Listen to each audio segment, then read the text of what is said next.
Well, we're lucky to have Dr. Deb Regier here today to speak with us. It's always a good experience when we have her teaching.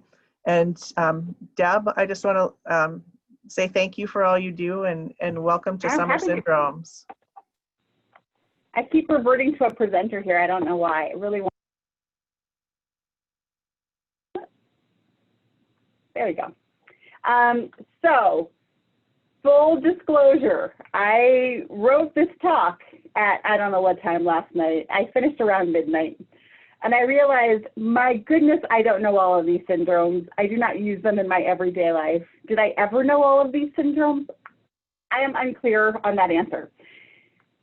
So I'm prefacing this whole talk by that because I want you to know that you will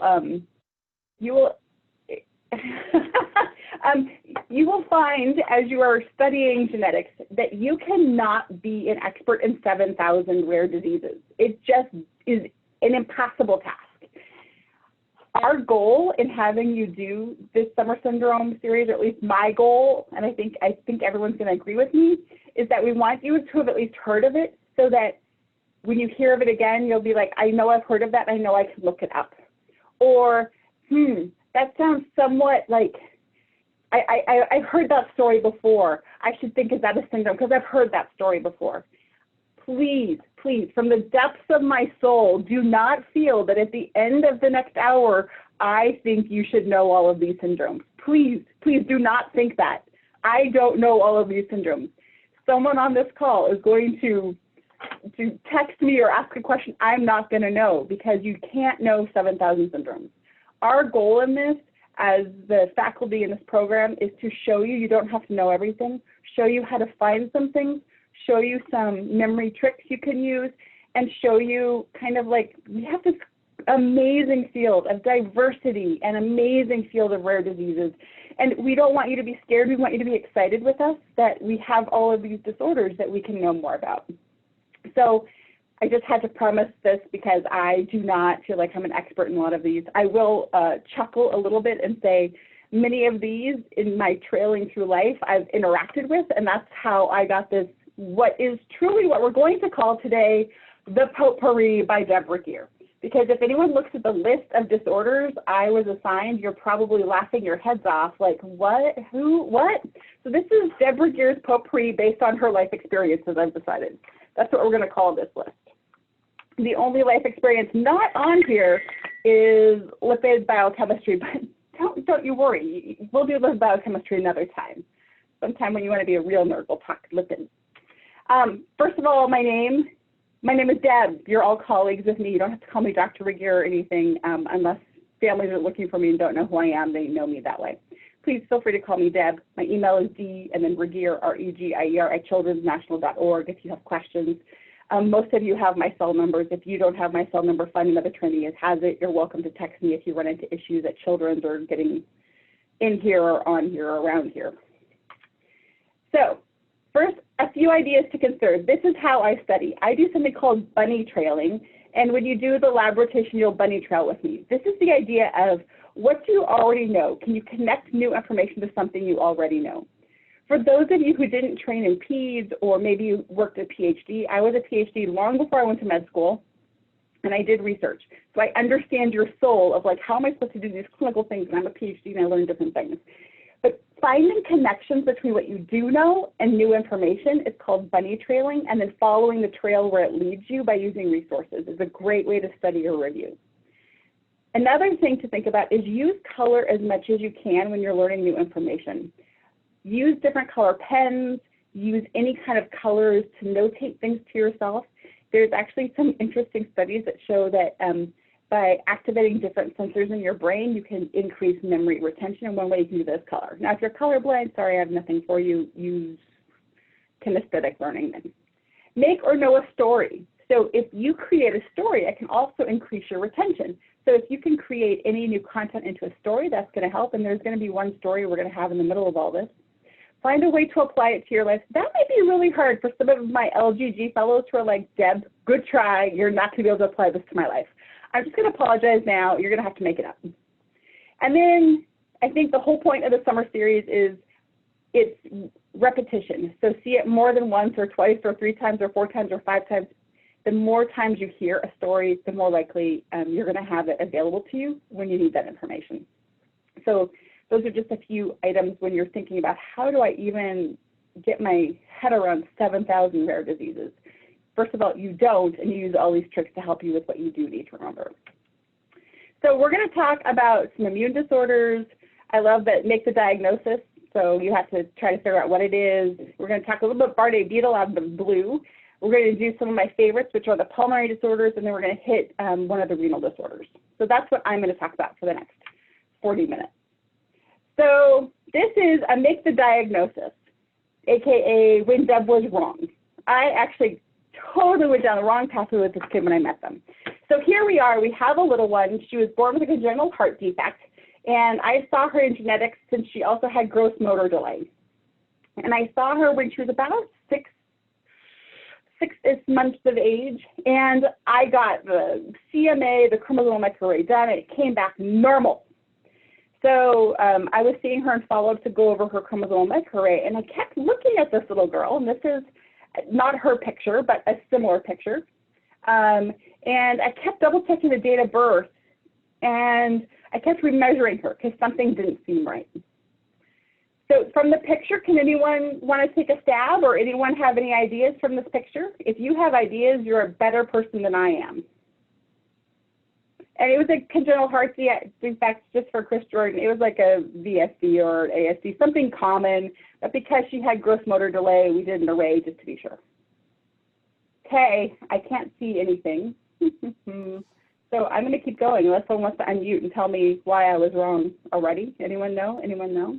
One of the overgrowth syndromes. Why? Why do you think that? Just double checking the date of birth if you saw the patient. Yeah, I was like, do I have the date of birth wrong? Is this the same kid I saw 6 months ago? I kept looking at her, and I remeasured four times. 4 times I remeasured this child. Do you want to see her growth curve? Anyone want to see it? Want to see it? Want to see it? Yes. This is her growth curve. So I saw her first at the red spot, where she was very large. And over here, I was like, oh, well, maybe this was wrong and maybe we've plateaued. And that's what I thought when I first met her. Now, the second time I saw her was the green arrow. Her weight, that's actually real because I did it 4 times. And that length, the bigger one, is the one I did multiple times. So that length is real. What do you guys think? You're now asking yourself, which overgrowth syndrome is it? Not, is it an overgrowth syndrome? Is that fair? Yeah. So when I see a little one who has delays and has this kind of growth, can you guys help me out with a couple? First of all, what would you do first? Where would you go to get information if you didn't know? You might go to OMIM. You might Google. Both of those would be good answers. So you could use OMIM on Lyme-Mendelian inheritance of man, and you could search for overgrowth and congenital heart and developmental delay, and you would get a pretty, not too bad of a size list. Or maybe you would cheat and you'd go to GeneDx or one of these other companies that has an overgrowth syndrome panel, and you would like say, okay, what are the genes on this panel? Are these things I should be thinking about? Oh, someone wrote in the text in the chat, what did you think? Oh, Ben says I'm not cheating. Oh, thanks, Ben. It's still cheating, but that's okay. That's what you got to do when you have 7,000 disorders, right? You use your resources. Well, we used our resources, and she has Sotos syndrome.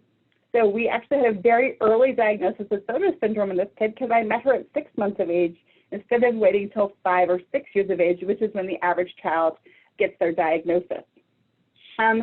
So this is a disorder in the gene NSD1, and it causes a histone, lysine, and methyltransferase abnormality. Okay, how many of you have heard of a histone? Someone yell yes. What do histones do? Yes. They open and close DNA, right? And then methyls are those CH3 groups that go on and off of DNA. So based on just looking at what the protein does, we know that this is going to be one of the histone disorders, right? So one of the disorders, and I'll show you a slide on the next slide of what they look like. So we know that from a clinical diagnosis, these kids have advanced bone age. They can have brain MRI or CT abnormalities showing ventricular changes. And on either MLPA or FISH, you can see a microdeletion that is very common in the Japanese, or by sequencing. We happened to catch her by sequencing because we were lucky. And I did sequencing because I'd already done a chromosomal microarray. And I actually went back when I saw her again and asked them to look for the microdeletion in that region, because we did have, because we did the chromosomal microarray here on site, they were able to go look in that region for me, and there was not a deletion there. It's caused by a haploinsufficiency, and it's related to growth. So if you've ever thought about this whole concept of how do we remodel chromatin. So we have closed chromatin, open chromatin, and then closed chromatin. And we have to have erasers and writers for the methyl groups. And depending on your ratio of your writers and your erasers of these methyl groups, you have DNA that's turned on or off. So this is the whole idea of how acetyltransferases work, and your stereotrating kinases and acetylation markers. So if you want to spend some quality time in a clinic that goes through all of these different disorders, anyone know where that clinic is? Just 40 minutes north of us, Hopkins. Just go hang out up at Hopkins, okay? And you can actually see their whole clinic. And this is all of the disorders that they see in this clinic. And you'll see that Sotos syndrome is one of the disorders where they have abnormal ability to put the writers or to do methylation appropriately. And because of that abnormality, you have Sotos syndrome and an overgrowth syndrome. So when we look at all of these, so we have Kabuki, Clystra, and you see Sotos is right here by Weaver syndrome. And I love this chart. I actually keep it in my clinic because, you know, overgrowth are the greens. So Sotos syndrome, Weaver syndrome, Sotos-like, and Tatton-Brown-Rehmen are all overgrowth syndromes caused by abnormalities in your methylation. So Sotos syndrome, a methylation disorder, looking for very large children starting early, so starting by 6 months of age. They're actually born big and stay big, and developmental delay. Those are the two leading things. There are a few other classifications that you can think about. They can have macrocephaly because they have the larger head anyway. They specifically have delayed motor skills, similar to what we saw in my patient with a pointed chin, and that later in life they can have aggression and pretty severe obsessive disorder as well. So it's not a fun one to counsel, but large kids, so when I see a large child, I'm thinking Sotos syndrome, I'm thinking Weaver syndrome. If the whole child is big from start and then throughout life, Sotos, Weavers are your two big ones that you're going to be looking for. Nowadays, the recommendation is that you do panel testing and not do single gene anymore because there's too many genes. So if you look at the gene review for Weaver syndrome and Sotos syndrome, the recommendation is panel testing now. So that is Sotos syndrome. Next, I talk about Bardet-Biedl syndrome. This is another one that we think of as a overgrowth, but it's more of an obesity syndrome more than an overgrowth syndrome. And I would say Sotos is more of an overgrowth, Bardet-Biedl is more an obesity syndrome. So Bardet-Biedl is caused by BBS1, BBS10. And then I love the cards. Multiple additional genes have been identified, but there's so many of them. Stick with 1 in 10. If it starts with BBS, that probably stands for Bardet-Biedl syndrome. Just that's the hint, BBS, think Bardet-Biedl. Most are autosomal recessive. However, there is a triallelic mechanism that has been identified. So if you're an LGG fellow and have free time on your hands, maybe you should look up the triallelic inheritance pattern. If you are a medical biochemical fellow and just taking the biochem boards, please delete that information from your life and move on. The defect is in cilia or intraflagellar transport, so it's actually a ciliary disorder in this case. So the last one we saw was a methylation abnormality. Now we're going to see a cilia abnormality, both of these leading to big kids. So these kids are unique because they have rod cone dystrophy, truncal obesity, polydactyly, and cognitive impairment. So if this was something I was trying to learn right this second, I would have a piece of paper out. I'm going to show you on my camera. Are you ready for my camera up close? I would be drawing a picture of a kid with an eye that looks like it has a rod in it. So I would remember rod cone. It would have a really big belly for truncal obesity. And then I'd give them like too many fingers. So I'd remember polydactyly. And then I would make their brain and put a little frowny face in it. Now, why would I draw that picture for myself? It includes color. It requires that you saw the information and then you interacted with the information, which also increases your retention. And now I'm going to put on the back of this little piece of paper the name of the disease, and then every time when I'm studying, I'm going to flip through my cards, have funny pictures, and it's way more entertaining to show these funny pictures to yourself if you're studying while watching a movie. Personal opinion only. Going back to Bardet beetle, most kids are legally blind by adolescence, and the major morbidity and mortality is the renal disease that can go along with this. So it's long-term renal disease, which is your biggest issue over time. I will say that if you look, the gene review is actually really good, and it's written by one of the Hopkins fellows. It's like Hopkins Day, and Dr. Meryl Ganay, who you guys will meet either on-site at NIH or at Hopkins. So they wrote the gene review on Bardet beetle for more information. It's a great gene review. Ready for the next one? We're flying through these. Must keep flying.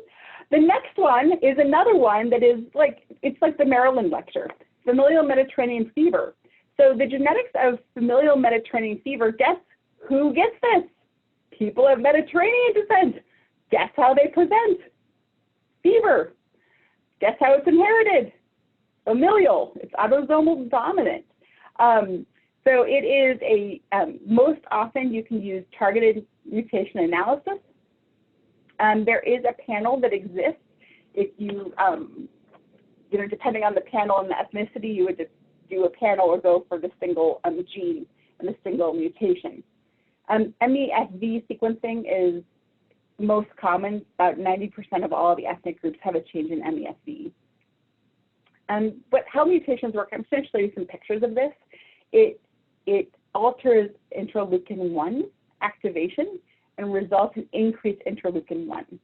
So interleukin-1 causes inflammation. So if you're someone who has a lot of pain or the pain cycle, so if you've ever been in clinic with me, I talk to, especially the adolescent girls, how like if you have pain and then the pain leads to more pain, and the pain leads to more pain, and the pain leads to more pain, in the same way inflammation kind of skyrockets. So it kind of builds on itself, and that's because of interleukin-1 leading to more and more inflammation. And the reason FMS happens is because of abnormal regulation of interleukin-1. And the gene, MESV. So you're probably like totally overwhelmed by this picture because I was at about 11:30 last night. Here's the take-home message. Do you see this interleukin-1B? See that right there? Everyone see it, right? What happens is if you have mutated pyrine, which is the protein affected in familial Mediterranean fever, you get too much activation of the inflammasome.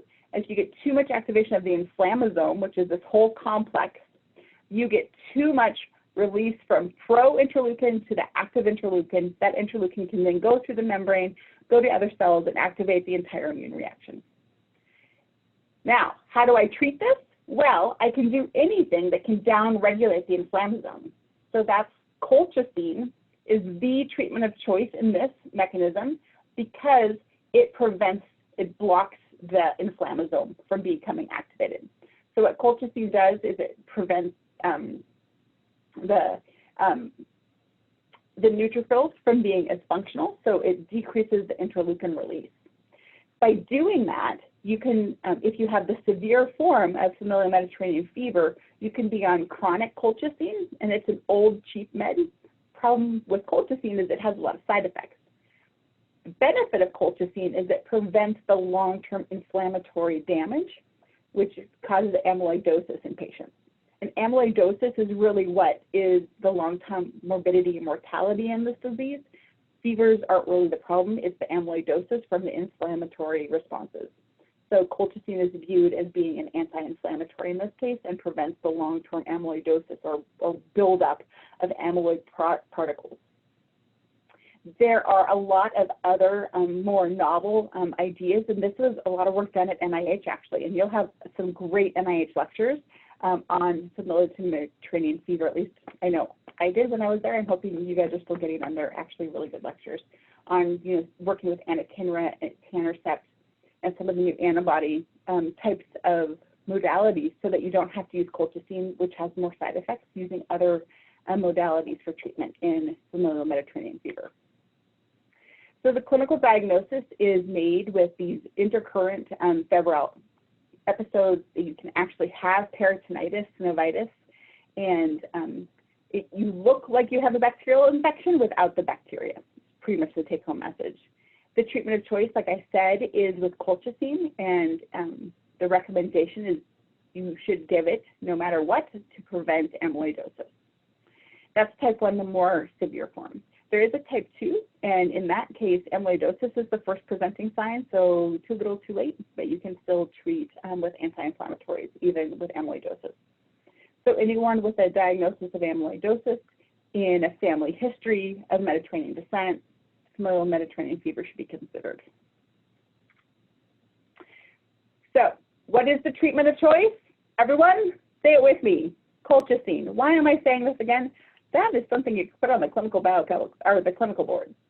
And remember, colchicine equals, that's my happy kidney, happy kidneys, because the amyloidosis occurs mostly in kidneys in this disorder and can lead to kidney failure. So that is why kidneys are your long-term issue is kidney, and that's why you want to use colchicine. Now again, full disclosure, if you're at NIH, you're caring about lots of things other than colchicine, but it looks like still in the medical literature, colchicine is considered standard of care.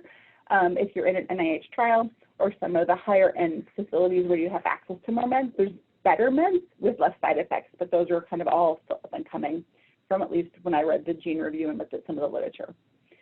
So on boards, it's going to be colchicine. At NIH, it's probably a much sexier, cooler treatment, just full disclosure. Is that fair? Everyone agree with me? I'm sure there's cooler treatments. And it's interesting that this press release just came out a few days ago. Genomic variants that cause common periodic fever syndrome in Mediterranean population over centuries protected against the plague. So in the same way we have founder effects such as cystic fibrosis and in sickle cell, where we think there was probably a founder effect because of some kind of protective force, likely in familial Mediterranean fever there was also a founder effect that made it more likely for you to survive plague if you were a carrier. This just came out, like I said, a few days ago, so you should go check your own website because it's on your website, not mine, yours. Okay, ready for the next immune complex one. I know you guys are excited, so much immunology today. Okay, so now we have something called X-linked A-gamma globulinemia. For those of you who are LGG fellows, I just scared you so much. Okay, X-linked, we all know what that is. It means it's on the X chromosome, yes, because the gene BTK is at XQ21.3 to Q22. And you're comfortable with that. 90% of the time it's caused by sequence variation, about 10% of the time it's a del dupe. And in about half of those del dupes, or 3 to 5% of the total population, it's a larger deletion. I put that information here from the gene review, where you can actually take out BTK and a second gene, and this causes a deafness, dystonia, optic neuropathy syndrome. So it's like having X-linked A-gamma globulinemia plus, so that plus deafness in one child. So it's the buy one get one free if you have a bigger deletion, which makes sense, right? If you have 2 genes deleted, if you have an abnormality that you would have with 1 gene, if you delete both, you get both disorders. So that happens in this case. There's some other examples of that. There's examples with, for example, in OTC, you can have a larger deletion. In chronic granulomatous disease, you can have a larger deletion. It seems like it's a common thing on the X chromosome because there's more genes kind of all clustered on the X chromosome. So you guys will hear more about like multi-disorders that can be allelic, and if you delete one, you can delete both in that deletion. So let's talk for a second about what is this gamma globin blah, blah, blah. So we're going to take a step back for a second and remember that in our bone, we have bone marrow. In our bone marrow, we have hematopoietic stem cells. So these hematopoietic stem cells become multipotent stem cells, and those can convert to different types of blood cells depending on what we need. So we have the lymphoid progenitor cells, which become our natural killer, our T cells, and our B cells. So T cells mature in the thymus, B cells mature in the bone marrow. That's why they're called T cells and B cells. And they go on to work to fight viral infections often, so they're a viral component. B cells have some involvement in bacterial infections, but that's because B cells go on to make antibodies. In contrast, if you go down the second pathway to the myeloid progenitor cells, that's where you get your neutrophils, you get your other what are called innate immune defense cells. So these are neutrophils, eosinophils, basophils, even eosinophils of those. And then you also get your red blood cells. So let's talk for a second about these B cells, because that's the type of cell that's going to be abnormal in this disorder. So when B cells form antibodies, there's different types of antibodies that they make. There's IG, G, E, A, D, and M. So it stands for immunoglobulin and then a letter depending on the type it is. What we know is that the different types of antibodies are made actually because of genetic changes. So now hopefully all the LGT fellows are like, ooh, we're going to talk about DNA again? Okay, well, listen again. So what happens in these progenitor cells is if you start out, you have all of this DNA, and you have a variable region, and that variable region is specific for an antigen or some nasty thing that we don't like. And it's going to go bind to something we don't like, to either help other cells get rid of it or make sure everyone knows that's the virus, that's the badness. What happens at the same time is that we have, at first in IgM, it goes to the variable and it reads to the IgM, and that's how you get an IgM formed, because that's the DNA you read through. When you do class switching, you remove the M and D and end up with the G groups. And when you read through this way, then you end up with IgG. So IgG has a different size, a different shape, it has a different function. So IgG and IgM have different functions in the body, and it's because of this class switching that you get the different types of immunoglobulins. So what we can tell you is that in agammaglobulinemia, I don't get any of the antibodies. Not only do we not get antibodies, there was a recent study that showed that you don't get antibodies, and that means you don't do a good job with viruses. The good thing is I can treat you by giving you antibodies, and we do that by giving immunoglobulins from other people, and I give it through an IV, so that's why it's called IV, or intravenous, IG, which is immunoglobulins. So we can give you IVIG, and that's the treatment of choice. But even with IVIG, what they found is that those people still have abnormal immune function. And because of that abnormal immune function, they actually went and tried to figure out why that is. And they found that BTK doesn't only allow for conversion to B cells, it also affects how neutrophils work. So remember, neutrophils are that other group of cells that usually walk around just making sure bacteria get killed. And in neutrophils, you have this great little complex called the NADPH oxidase complex. What this complex does is it makes reactive oxygen species. So that's oxidizing things. So you've probably all heard of OxyClean. How OxyClean works is it makes oxygen radicals to clean things. It kills bacteria. So if you can't find, an antibacterial, go find some OxyClean and go to town, or use some hydrogen peroxide. Have fun. It kills bacteria. It doesn't kill viruses well. It kills bacteria though, because it's the same mechanism that our neutrophils use by making oxygen radicals that could then kill and break down bacteria. If you're missing BTK, what happens is that you have kind of constant activation of the secondary pathway that leads to activation of NADPH oxidase, and that means I'm always making these reactive oxygen species. Well, if a cell is always feeling like they're oxidized and stressed, that oxidative damage to the cells around it actually cause mitochondrial dysfunction. And the mitochondria around them notice it, and that can lead to apoptosis of the neutrophils. So if you have apoptosis of the neutrophils, that means you have less total neutrophils. If you have less total neutrophils, then you're going to have neutropenia. So not only do you not have enough B cells, you don't have enough antibodies, now you also have neutropenia. And you see that neutropenia in 10 to 25% of patients, but enough that we actually can look for severe neutropenia to help us know if it is this X-linked disorder. I have seen a couple of checks. I just want to make sure I'm not doing anything. Oh, thank you, Les. Les is the best. Thank you, Les. So Les is saying I should use the term heterozygote advantage, and there's a source there. Thank you. So let's keep going. So we talked a little bit about X-linked Bruton. Again, the treatment is give them the antibodies they don't have. It doesn't help their neutrophils, but at least if I give them antibodies, it helps with their viral issues. And the good thing is, one of the big things that neutrophils take care of are our bacterial. So sometimes these people will also need chronic antibiotics or will be at high risk for bacterial infection. So we can do intermittent bacteria as well. Antibiotics as well. Okay. The next one we're going to move into is we're going to talk about some of the lung disorders. So we're going to start with the CFTR-related disorders. I'm going to do a full disclosure that there is a great lecture that Suzanne does in, I think it's 518, Suzanne, is that the one where you talk about the CF mutations, I think?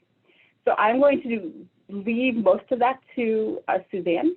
We're going to bring up a few of those mechanism issues, but most of that is going to be covered in 518. So I do respect that CF is one of the most common autosomal recessive disorders, so we are going to spend a few minutes on it today. So for those of you who don't know, CFTR stands for the transmembrane conductance regulators. And there are common mutations. I'll show you a couple of those examples. And there's something called the 5T that we'll talk about in more detail on the next slide. So what happens in cystic fibrosis, I'm actually going to skip ahead. So in cystic fibrosis, you have a cell, and in this case, these happen to be lung cells. And in the normal case, you have chloride that can be transported from inside the cell to the external membrane of the cell. And this chloride transporter, if you either don't have the chloride transporter, the CFTR gene product, or if you have an abnormal location or an abnormal form, you don't get enough chloride moved. And if you don't have enough chloride moved, you don't have enough of the anion exchange, so the sodium and chloride, the sodium will follow, and then you have an abnormal salt imbalance. And that salt imbalance causes water to be at the wrong place. So let's imagine for a second that this is the inside of the lung and this is the lung cell. So if this is the inside of the lung, that chloride transports through the CFTR gene product, and because of that, the water follows, and that allows hydration of the mucus inside the lung. Without that hydration of the mucus gets very thick and sticky. And if you have thick and sticky mucus, the bacteria can sit in there and grow. Normally, the cilia can move the mucus around so it gets coughed up and moved around, and any bacteria that are trapped are then able to be mobilized and moved to a place where either the bacteria can be killed by the immune system in the lung, or they can be coughed out and gotten rid of. And by mobilizing secretions, we can prevent infections. However, if you don't have that chloride movement across, that means I have less total water. And you would think, well, what's the problem then? But the problem is then secretions are thicker and can't move. And because of that, your lungs, you can get lung damage. The other place that we see this a lot of is in the pancreas. So in the same way that the pancreas needs water to, the chloride to move across so that water can follow the chloride across. And by following across, it allows the pancreas enzymes to be able to flush through the pancreas. So if you think of any small tube that needs a fluid in order for the item to pass through, those are going to be clogged in cystic fibrosis. So they have a lot of sinus infections. They can have azoospermia because the sperm can't get from the testes. And because of that, we can have azoospermia. So if you think about cystic fibrosis as really any tube that needs fluid movement isn't going to have it. and those are going to be the organ systems involved. Now, when I say you're missing the CFTR, there's a lot of mechanisms, and this has been actually very well studied. And this is a total personal opinion, but I'm going to throw it out there. I think the cystic fibrosis has been studied as well as it has because of the Cystic Fibrosis Foundation and the family groups that got together and said, we are going to support research, and we as families are going to find ways to support the research so that we can fund research and fund drug development and make sure that we keep things moving. Now, there's a lot of controversy. I'm going to go here for a second about why has sickle cell not done as well as cystic fibrosis. Is that unfair? And I think there's a lot of talk that it probably is unfair. Why has sickle cell not gotten the credit it deserves as being a very common autosomal recessive disorder in people of African descent? And, you know, the Caucasian is more common descent in cystic fibrosis. And on one hand, I don't want to downplay the importance that the family groups and family funding has had in CF. I also want to support that sickle cell deserves that same level of support and commitment from the nation too. So there's my little soapbox, and I'll jump back off it and we'll go back to CF. So let's go back. There is one interesting variant that I think that everyone should know about, and thank you, Dee and Teo and all of you guys for saying gene 514 is where you're going to talk about this more. There's an interesting variant that we find in the CF gene, and it's the 5T. So what 5T is it is a repeat, and that if you have the 5T track, then if you're on the same allele with one of the mutations, R117H, which is a mild mutation, it will cause a more severe disease if you have a second severe mutation. So what 5T does is it causes that allele to not be used as much as the other allele. So if you remember, we're always kind of doing this fluctuation between which allele are we going to choose to use. If you have the 5T, it uses that allele less and uses the other allele more. If we think about CBAVD, so this is individuals who have an abnormal ability to transport sperm from the testes. And CBAVD, it causes low sperm counts or azoospermia in a most severe case. So it's kind of like a mild version of cystic fibrosis, and it's often caused by either one mutation in CF or two mild mutations in CF, or one severe and one mild mutation. So it can be either mild CF or even carrier status of CF in some cases. And what we can see is you can have CBAVD if you have 5T on this normal allele, if you have R117H, which is a mild form of a CF mutation, because that means only this mild form is expressed. So it's like you have mild CF. If you have 5T on the R117 side and you have a severe CF mutation on the other side, then you're going to have mild CF because you're going to have expression much more of the more severe mutation. And if you have two copies of 5T, I'm always shocked that they figured out how to do this study. I think this is great. You can have what's a very CBAVD, which is very mild. And what that happens is that you get lower overall expression. So if you have lower overall expression, it's going to put you at one of these very reduced, kind of more like a 5 or like a 6 form. So you just have less activity, but this is a milder form of cystic fibrosis. Now, for those of you who are molecular fellows, you should be like, Deb, why are we talking so much about CF? Why do we care? This is why you care. In my opinion, genetic testing and of CF has been revolutionized because not only of the clinical features, so we have a gold standard test, which is the sweat chloride test.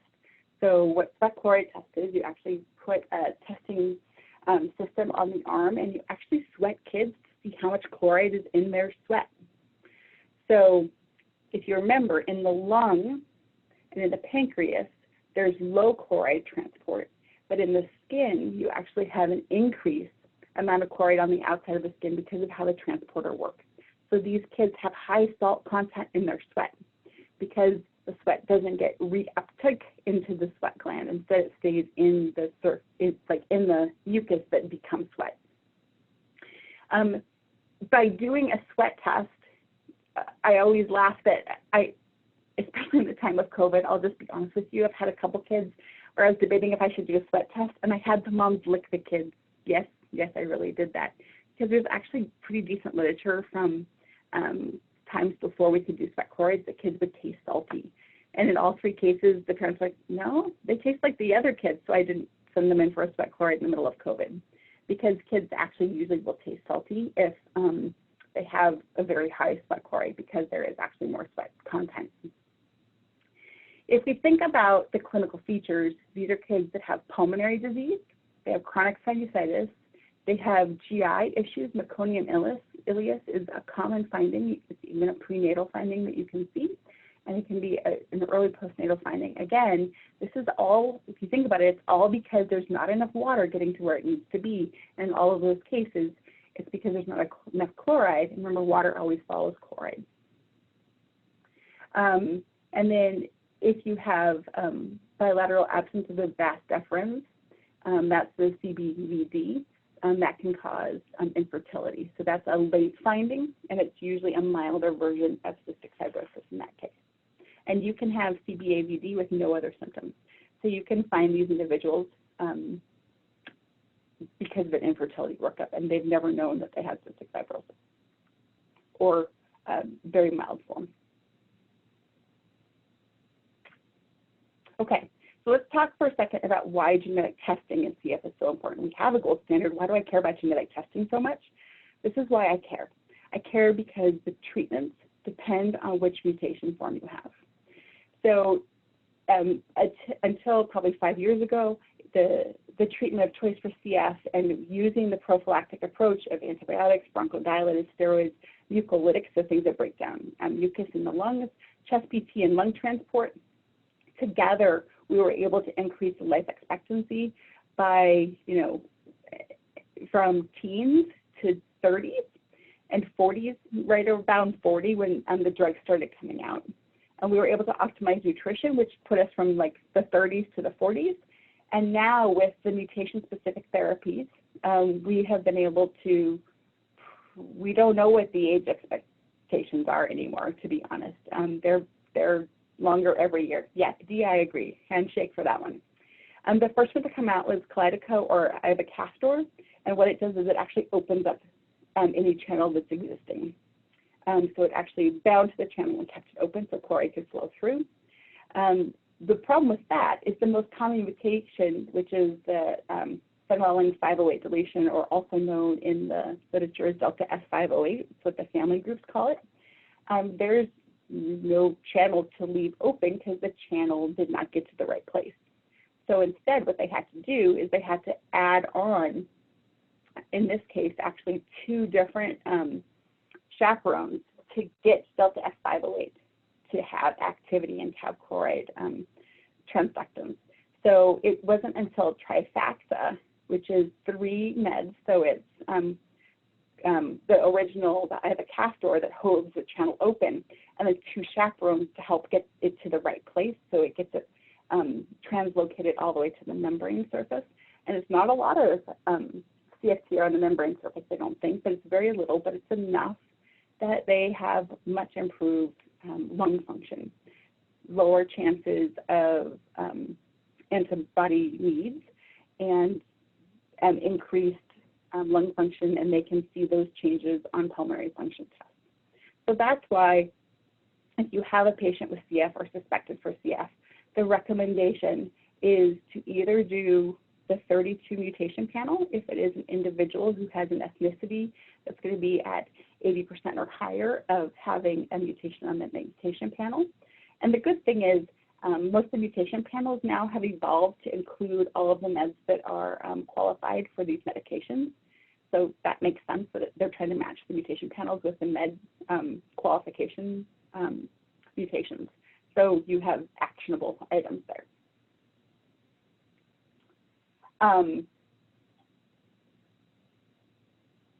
So that was CF. Now I'm going over and I'm looking at the chat. There's much talk about all of these things, and then Suzanne says we'll go over it in very class. So yay, Suzanne, we'll talk more about 5T later. Okay. Any other questions about CF? So if you ever are here at Children's and want to do some CF stuff with me, I do more of the CF genetics than probably anyone else over here. I happen to have 2 nephews with CF, so I got pretty involved because they have an ultra-rare mutation. So I did some research and did some fun things with it.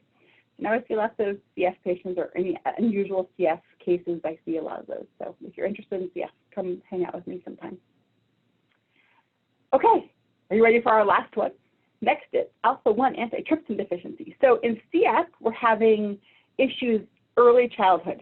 Alpha-1 antitrypsin, we're talking issues in late adulthood. So I always laugh at CF and alpha-1 antitrypsin. I don't know how they could ever be in the same differential, but they seem to show up in the same differential all the time, and I don't know why. So CF, think very young unless it's mild. For alpha-1 antitrypsin, think very old unless it's very severe. How's that for an answer? So the gene responsible is SERPIN-A1, and the protein is called AAT, and we'll show a picture of that. This is autosomal recessive as well. So both of our lungs are autosomal recessive, and the mutation targeted testing in SERPIN-1 is 95% of the time, and it's because you have loss of sufficient protease inhibition. So I say here it's liver and lung disease. So liver and lung. If you have an adult with liver and lung disease, you should think, why don't they have alpha-1 antitrypsin if you have those 2 things that go together? So what happens in the normal state is that the liver actually makes alpha-1 antitrypsin and sends it into the blood cells and is then transported to the lungs. And the alpha-1 antitrypsin protects the lungs from the neutrophil elastase. OMG, we're back to neutrophils. Remember, neutrophils are those nasty cells that go around killing bacteria. Neutrophils love to make not only NADPH oxidase created oxygen radicals, they also make this substance called elastase. So what elastase does is it helps to break down the surface of the bacteria, and then that allows the oxidative particles to get into the bacteria. So it's kind of like a double hit system. So it makes the elastase and the the oxidants. So what we need is this alpha-1 antitrypsin in the lung, and it coats the surface of the lung so that if there's a bacteria there, the bacteria gets killed, but the lung doesn't get melted by the elastase. So it protects the lungs. What happens in alpha-1 antitrypsin deficiency is you don't have transport of the alpha-1 antitrypsin out of the liver. Because of that, the liver actually is damaged because there's so much alpha-1 antitrypsin, and the lung is damaged because there's no alpha-1 antitrypsin to prevent it from the elastase in the neutrophils from being able to attack it. That's why you get liver and lung disease in alpha-1 antitrypsin deficiency. So when we think about the features, there's a picture that was in the top 100 if you want to use it. But really, remember liver plus lungs. In adults, it's going to look like COPD. You can have childhood and some adult liver disease, but again, it has to be a pretty severe form to have effects in childhood. And usually these are because of cirrhosis and fibrosis. If I'm seeing cirrhosis in a kid, absolutely I'm thinking alpha-1 antitrypsin. But you're going to have to be a pretty severe form of it to have it at this young of an age. Our age of onset is 40 to 50 if you're a smoker and 60s if you're not. So this is an issue with old people. There. Treatment. So what is your treatment? Liver transplant. Why would you give a liver transplant?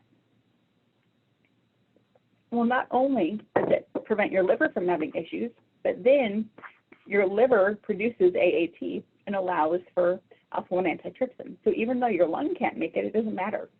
It's your liver that can transport it up to the lung. So a liver transplant is the definitive treatment. You can also give IV augmentation of therapy. So you can do IV antibiotics and other types of anti-neutrophil infusions as well, depending on kind of what your lung disease is like. Okay, does anyone know what this disease was? It's not ALPORT, the next one we're going to talk about. Anyone know what this is called? Not ALPORT, it's, I always got these confused. Am I the only one who ever got these 2 diseases confused because they almost have the same name? This is ALPORT syndrome. You guys saw this with Carlos, do you guys remember ALPORT syndrome? Oh, it's not ALPORT, it's ALPORT. Well, ALPORT, you should think of me. ALPORT, you should think of Carlos. So ALPORT syndrome is a kidney disorder. So it is caused by collagen 4 abnormalities. So see col 4A5, col 4A3, col 4A. You see they're all collagen 4s, and then all the different types of collagen A4s. Collagen 4s. So what collagen 4 does is it is one of the collagens, and you're going to have a whole lecture on collagens with Suzanne throughout this course, so I'm not going to go into more collagens, but you should just know that about 80% of the time, ALPORT is X-linked, about 15% autosomal recessive, but can also be autosomal dominant because it depends on which collagen 4 mutation you have, and that depends on which form of the disease you have. So if I think a kid's got ALPORT syndrome, guess what I'm doing? I am sending a panel for all of these, and I can get about 80 to 100% depending on the panel I do by looking at all of the collagen 4s. Depends on the study and you know which panel you choose. But again, if I'm thinking ALPORT, I'm thinking they have collagen 4 abnormality, and then they're going to have eye, hearing, and kidney issues. So eyes, ears, kidney. That's because those are the 3 organs where, guess what? We have collagen 4 needs. That's why it happens there. The other thing you can do is you can have, and this is a picture of your kidney. So remember, in your kidneys, this side is the blood, this side is the urine, and as waste products, they go through the capillary endothelium, they go through the basement membrane, they go through the filtration slits. If they fit all the way through there and aren't reabsorbed in the kidneys later, they become urine. This is the basement membrane.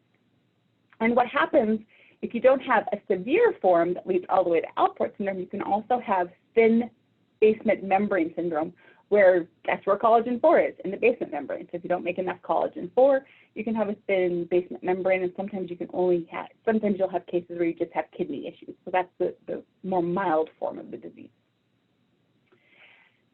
So at the end of the day, this is from a lovely little osmosis video that you can go watch about ALPORT syndrome. It's collagen 4, and the problems are in the glomerular of the kidney, so that's that first part of the kidney, glomerulus, in the eye, and in the cochlea of the ear. That's where you're going to have your issues. So when we look at our clinical features, you can have any spectrum. So you can have mild to severe. They can present with kidney issues. They can present with hearing issues first. So that's why anytime I have a child that I'm seeing for hearing loss, I often will recommend that we do the genetic testing for ALPORT syndrome to make sure I'm not missing kidney issues. Or guess what? If insurance tells me I can't have, a genetics panel, I'll send a urine analysis to make sure they don't have any proteinuria, to make sure I don't need to be thinking about ALPORT syndrome, to make sure I'm keeping that kid safe until I can get genetic testing. Again, remember, collagen 4, collagen 4, collagen 4.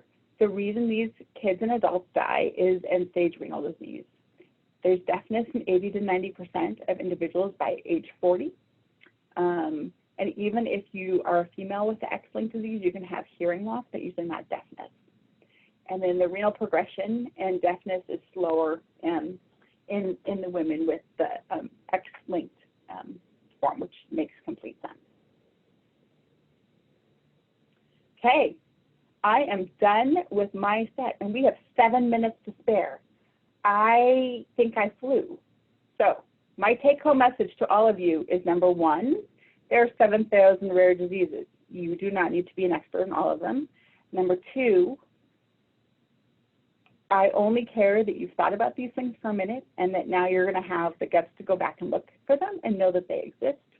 And number 3, if at any point you think you are overwhelmed with genetics, you can come talk to me. I'm routinely overwhelmed with the differentials that we do and with how many disorders we do and how overwhelming it can be, and yet I love what I do. So we are so thankful that all of you are here with us to learn more about these 7,000 diseases and to be overwhelmed with us and to think, oh my goodness, there's so much to know and there's so much to learn, but yet we get to take care of the best patients every day of our lives. So that's why we're all doing this.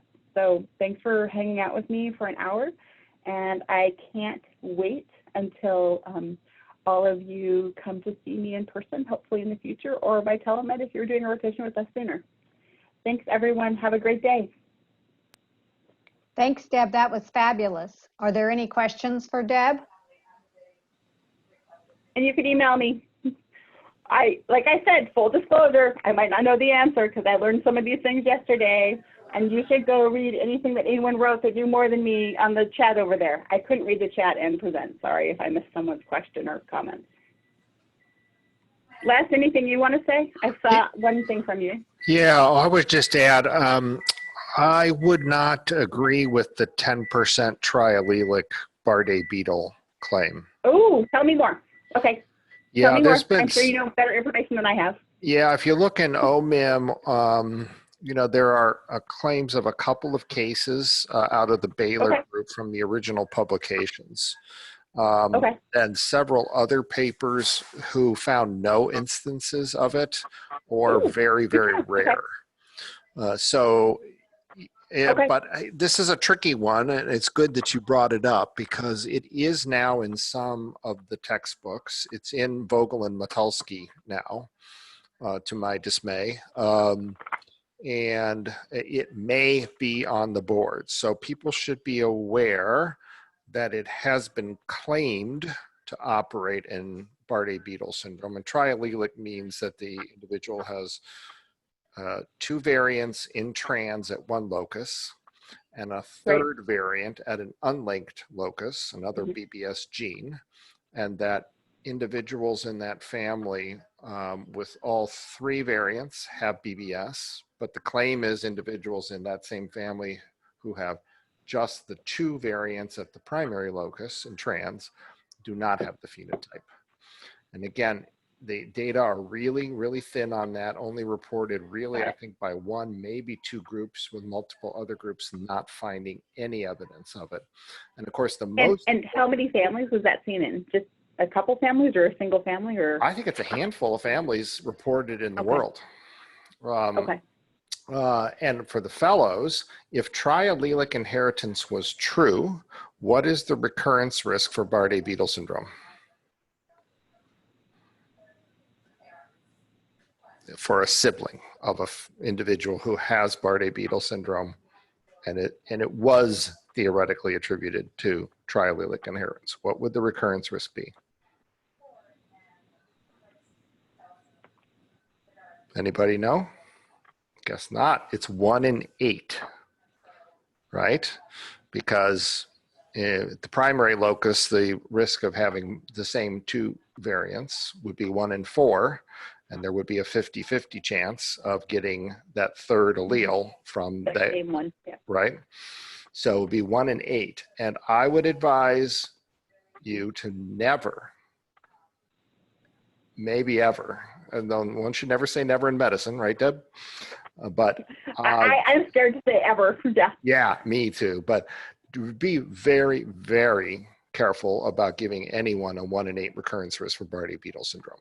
I would not recommend that unless there was overwhelming data in that family that it was really true. So the risk really should be 1 in 4, which is 1 in 4. Absolutely. Right. It's 1 in 4 because if you believe triallelic, it has to be 1 in 8. And I even could see that being a test question. I could see that being a test question. Yes. So I think that if you didn't understand the 1 in 8, you should go draw it out for yourselves. That might be worth the exercise about inheritance if that confused you. Jot that down for some time in the future if that's confusing to you. That's all I wanted to say. Thanks. That would be a good test question to see if you understand like recurrence risk. I really like that test question, Suzanne. We should write that. Yeah, I was going to say, we can cover this in the Gene 500. We have an atypical inheritance lecture. And so we could just talk about triallelic inheritance in general and then how that would work. And then just commented on another one. Yeah, that's awesome. Yeah. Yeah, oh, and good. Is it really triallelic or is it other, environmental or other gene factors? Exactly. Yeah, and what Ben's saying about holoprosencephaly is the same with BBS. And now that we know that there's God knows how many genes there are for BBS. I don't think that's leveled. But it's between 20 and 30 probably. And the likelihood that somebody wouldn't have a rare variant in one of those 26 genes is really small. Yeah. So those Yeah. variants are all over the place, and they're going to pop up by chance in plenty of kids. And I think what most people think is if that second locus that Katsanis and Lupsky called triallelic, if that second locus has any effect at all, it's probably better considered as a modifier locus rather than a different form of inheritance.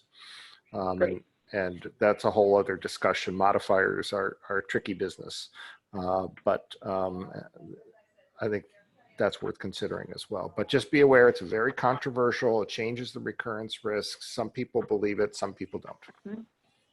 Well, and Les, I'm going to just come out and make a comment now. If you think you know anything in genetics, this is what happens. That someone else learned more and what you knew changed. And that's why, I'll be honest, I look this stuff up every time before I counsel a family. I look up the most recent gene review, or I'll look up the most recent review just to be like, okay, what's new? And that's how we're going to function as geneticists. It's really hard to keep up with how fast things come out. And that's why you have to have trusted people like Les in your life who will be like, hey, Deb, not anymore. I'm like, great, awesome, new information. I'm not going to say not anymore, but controversial. I'll go. I think you're trying to say not anymore in your nice way, but I'll go with controversial. Great talk. Okay, so hopefully you saw a great example just now of how you're going to learn it for boards, and then you're going to keep learning it the rest of your lives, because this is a great field. It keeps moving and changing, and it's going to be fun. We're so glad you're here with us. We're thrilled all of you are here.